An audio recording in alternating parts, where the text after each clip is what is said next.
الرحيم الحمد لله وحده والصلاة والسلام على من لا نبي بعد. اسٹیج پر تشریف فرما ہمارے مہمانان اعظام جو ملک کی غیر ملک سے آئے ہوئے ہیں اور حضرات اساتذہ کرام اور عزیز طلباء. وقت بہت ہو چکا ہے. میرا میسج آپ حضرات کو سب سے پہلا میسج یہ کہ ہمارے جامعہ ملیہ کے جو مہمان ہمارے یہاں تشریف لائے ہیں، جامعہ ملیہ کے موقر کام پر اور موقر خدمت پر آپ معمول ہیں اور ماشاءاللہ ان کے خیالات بھی ہم نے اور آپ نے سنے.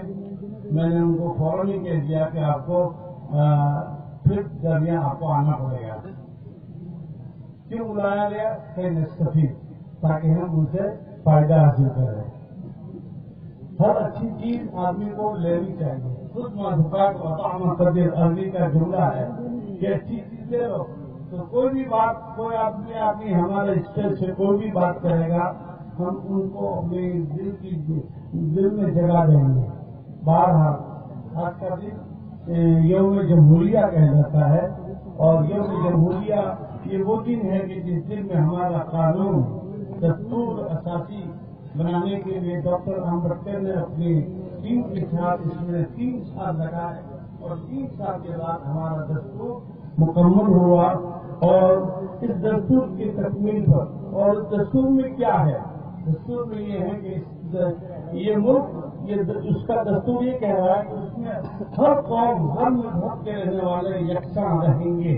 ہر آدمی اپنے مذہب کو آزادی کے ساتھ منائے گا. ہر آدمی ہر ایک کے ساتھ مل جل کر رہے گا. کسی کے ساتھ ناانصافی نہیں ہوگی. یہ دستور کا مختصر سا میں نے کچھ 2-4 باتیں آپ کے سامنے کہہ دی.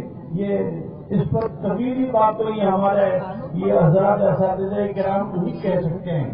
بہرحال دستور ہند کیا ہے اور جس کو کانسٹیٹیوشن کہیں گے اس کی بھی معلومات ہمیں ہونی چاہیے. چیزوں سے واقف ہونا چاہیے اور اس کو بھی ہمیں لوگوں کے سامنے بھی بیان کرنا چاہیے کہ ہمارا دستور ہم سے کیا چاہتا ہے.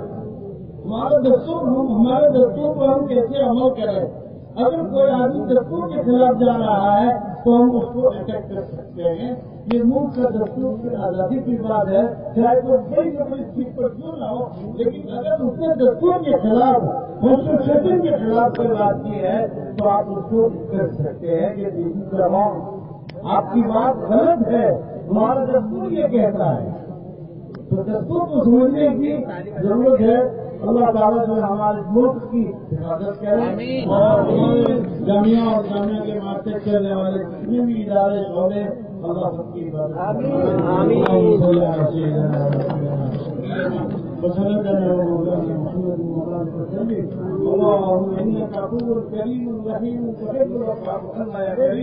اللهم اغفر ذنوبنا وعيوبنا واستر عوراتنا وعلم روعاتنا.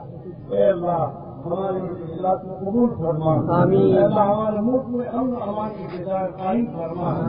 امنی کا خاتمہ فرما. عالم اسلام کی حفاظت فرما. حرمین شریفین کی حفاظت فرما. حرمین آنے جانے والوں کی حفاظت فرما.